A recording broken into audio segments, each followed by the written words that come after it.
Hello, good morning. Good morning mga loves. It's another day. Oh, empty ni Mr. yung trench. Kasi sobrang daming tubig. Ito oh. Hi. Hello. Is there a lot of water, Han? Oh yeah, I can tell. Yeah, I just did. Ang dami mga loves. Kita niyo yan? Be better. Yeah. Yeah, for the whole week kasi umulan talaga.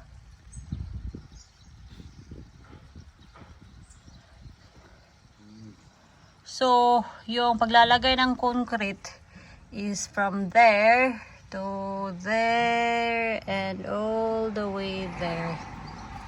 So, yeah, we're getting there.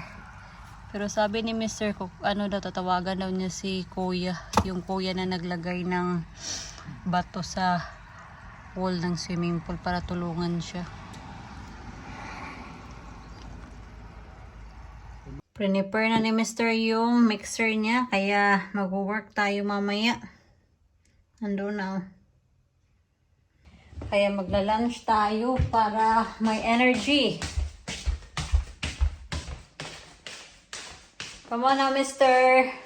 Medyo blurry pa din yung camera ko ba kasi I was eating a jam donut and then yung jam nag-drop siya sa camera. Yeah, I think it's blurred or ano lang ba? Vision ko ba yung blurred? Tumatanda na yung auntie nyo. I bet si Mr. nag-wonder na kung saan ako. So, binalik ko ulit yung sinuot ko. Ito yung uniform natin.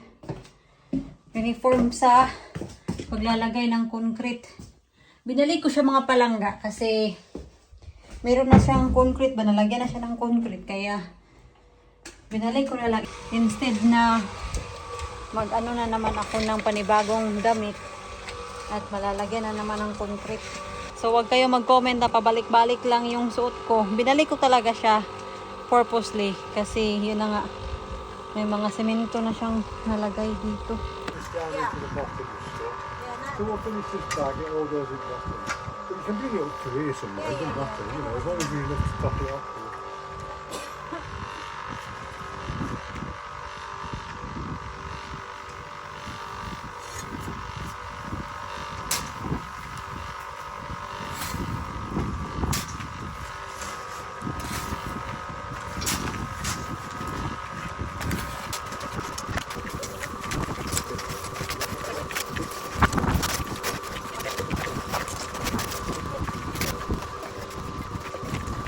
Alam niyo mga palangga, nag-reappear na naman yung water.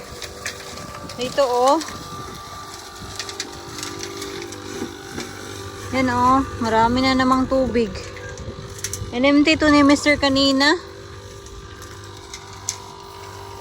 So yung mixture ngayon mga palangga, medyo mahirap siyang i-shovel kasi yan, meron siyang malalaking bato, whereas ito kasi maliliit.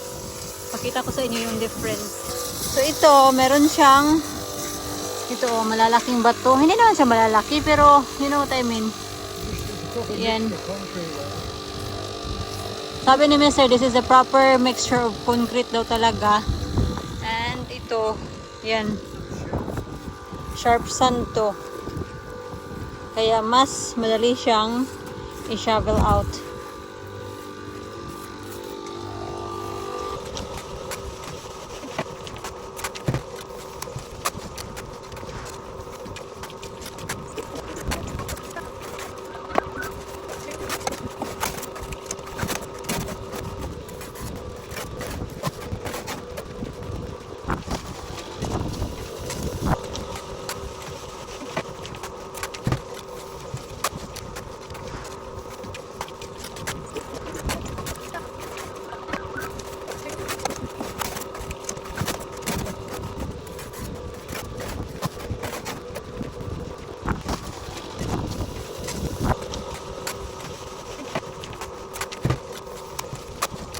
Itong load na to, easy na to kasi sharp sand na yung ginamit. At ang ginawa namin mga palangga, yung mixture na may malalaking bato, ginawa namin is ganito lang, half lang namin yung nilagay. Tapos we gonna top up with this mixture para para even sila ba. Yung ginamit kasi namin na mixture dyan is yung sharp sand. Yeah, I think today mga loves, we will finish this here. Yan. We will get there.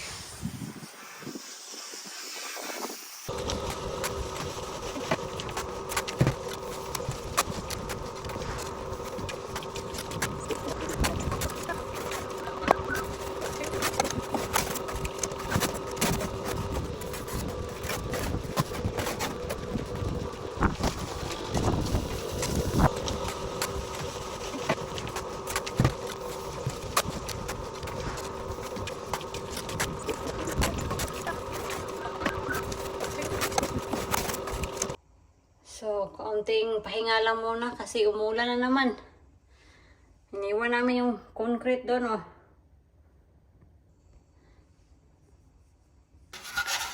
Yan na yung pinaka last load for today kasi wala na kaming buhangin. So far, from here to dito,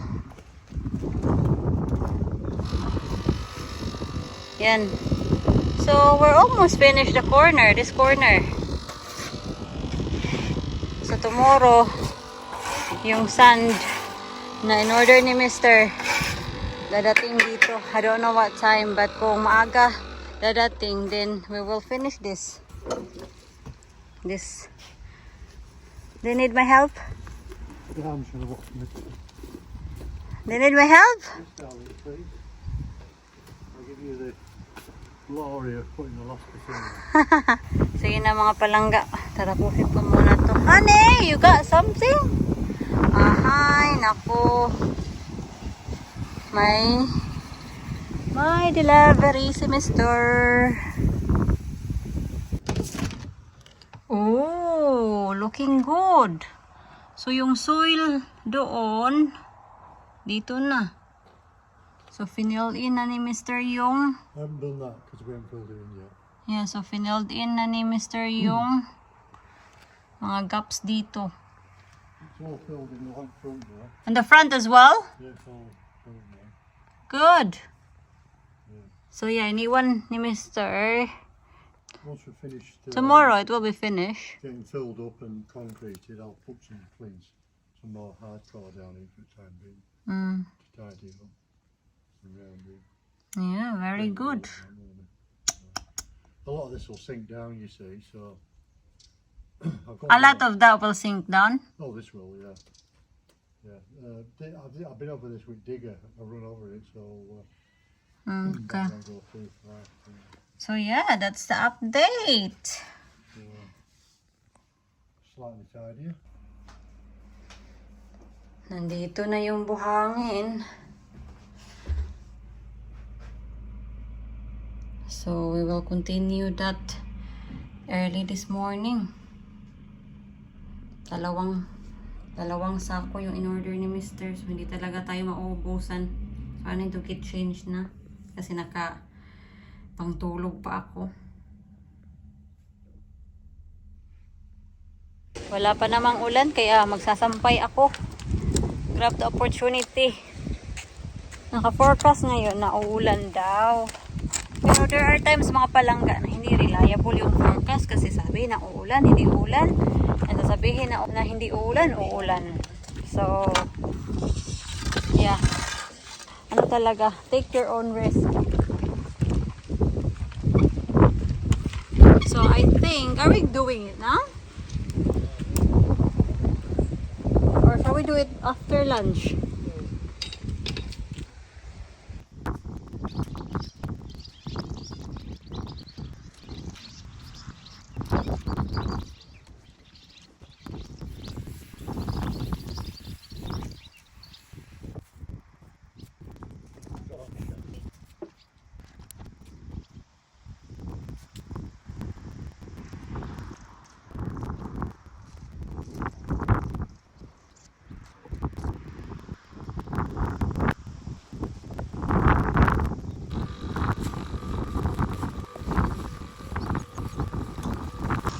nagsimula na si Mr. mag-mix ng semento, kaya akala ko mga palangga na lunchtime pa tayo magpo-concrete. Nauna pala. So, pasensyahan nyo na talaga tong video na to kasi majority of this video ang makikita nyo is yung pag-mix namin ng mga concrete, ang paglagay namin ng concrete doon sa wall. Pang 4th day na namin to ngayon. Medyo matagal yung paglalagay namin ng mga concrete kasi we're not working for a full day kasi we just do it little and often. Kasi kung gagawin namin all day, ang kami lang ni Mr. parang hindi kaya mga palangga kasi mabigat talaga. Nagrereklamo nga ako na masakit yung likod ko. Mas bata ako kay Mr. So, how much more kay Mr., diba? So, sabi ko sa kanya na hinay-hinay lang tayo. And we change our mind kasi sabi ni Mr., tatawagan sana niya si Jordan. Siya yung kuya na naglagay ng stone sa wall ng swimming pool natin. Tatawagan sana niya para matulungan kami. Pero sabi ko, wag na kasi ano na lang, sobrang liit na lang yung kulang. We're almost there. We're almost finished ating paglalagay ng concrete. So, kakayanin natin to. So, hindi niya tinawagan. So, fault ko din. Hahanapin ko lang yung aking sombrero. Saan ba yun? May concern pala na netizen na nag-comment na sabi niya kung saan daw kami kumukuha ng pera. Saan na ba yun? Wala dito. So, kung matagal ka nang nanonood sa akin, itong pagpapagawa ng bahay namin, matagal na tong plinanuhan to at pinag-ipunan. So, of course, meron kaming budget kasi pinagplanuhan and pinag-ipunan. Ano pa to? 2019 pa ata to na pinagplanuhan namin. And, hindi naman namin to gagawin itong pagpapa-extension, pagpapagawa ng swimming pool, if in the end of the day, mababankrupt kami mag-asawa. So, of course, we are thinking through naman. And, concerned din siya kung, basta ano yun ba? Ano ba talaga yung exactly comment niya? Sabi niya ata, saan daw kami kumukuha ng pera? Yung YouTube ko, hindi naman daw kumikita. Then, tapos, meron siyang sinabi doon na, basta parang, bakit hindi sila hinahabol ng tax people daw? So, if you're concerned about sa tax, hindi kami hahabulin ng tax people. Kasi ito, nakikita mo to, ito mga folders na to. Ito mga folders na to, galing to sa aming accountant. Pumupunta yung accountant namin dito once a year to file our tax. So, wag kang mag-alala, walang maghahabol kasi it's all covered. Yung accountant namin, yung accountant yan ni Mr. Siya yung naglo-look after sa money ni Mr. at sa money ko. Pero matagal na siyang nagtatrabaho kay Mr. mga 30 years na. Ako, nakisaybit lang ako, parang naano lang ako sa accountant ni Mr. Kasi bakit pa ako maghahanap ng ibang accountant? Meron namang accountant si Mr. And parang naging family friend na din namin siya. So, noong nagsimula akong mag-YouTube, siya yung kinuha kong accountant para siya yung mag-file ng mga tax na yan kasi wala akong alam. Kaya, kuya, I appreciate your concern or kung sino ka pa man, I appreciate your concern but no need to worry about it. Kasi it's all covered, ha? Nahanap ko na yung aking sombrero. At sana talaga mga palangga, matatapos natin to ngayon kasi para malabhan ko na tong aking uniform. Itong aking suot-suot na damit. Kasi sobrang dumi na talaga nito.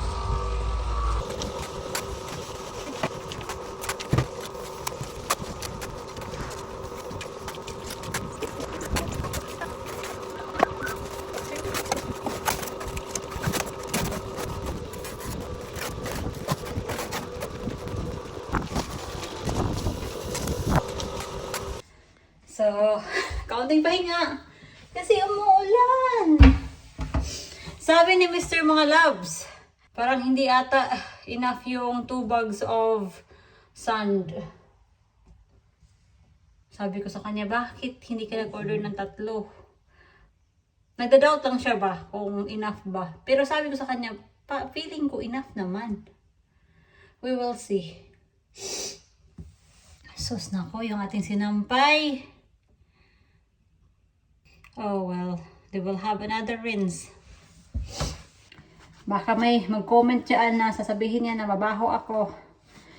I would tell you now, hindi naman ako mabaho kasi itong aking uniform, itong aking suot na damit, hindi ko naman to siya sinusuot all day. Nagpapalit naman ako ng damit. So, wag kang ganyan. Be kind. And ako din, hindi din talaga ako masyadong pawisin na tao. Doon, oh, tingnan niyo. Ang lakas ng ulan doon. Nakita niyo yan? Maputi. Ulan yan. Over there.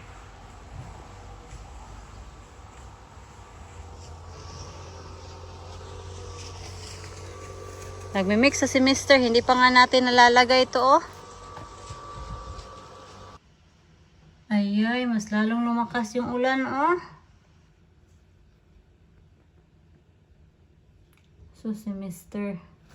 Sabi ko, iwanan na niya yan kasi mababasa. Nakinig ba? Hindi. Come on, come inside!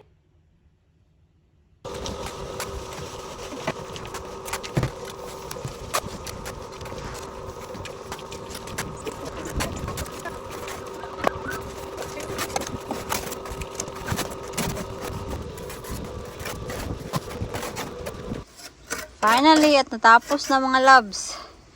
Yan.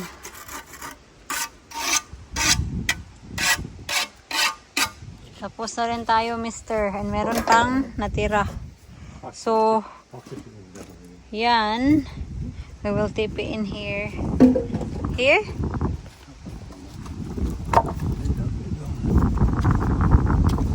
We're happy na sakto talaga yung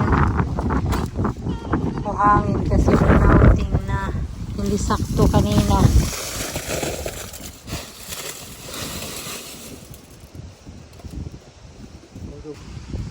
Ito na lang natira sa buhangin. Yan. Do you think it will be wise to get the washing? What do you think? See how dry it is. No, they will not be dry. Maybe it's a dry. Because they got rained earlier. We will fill them. Kasi mukhang ulan ulit ba? Yeah, they're wet.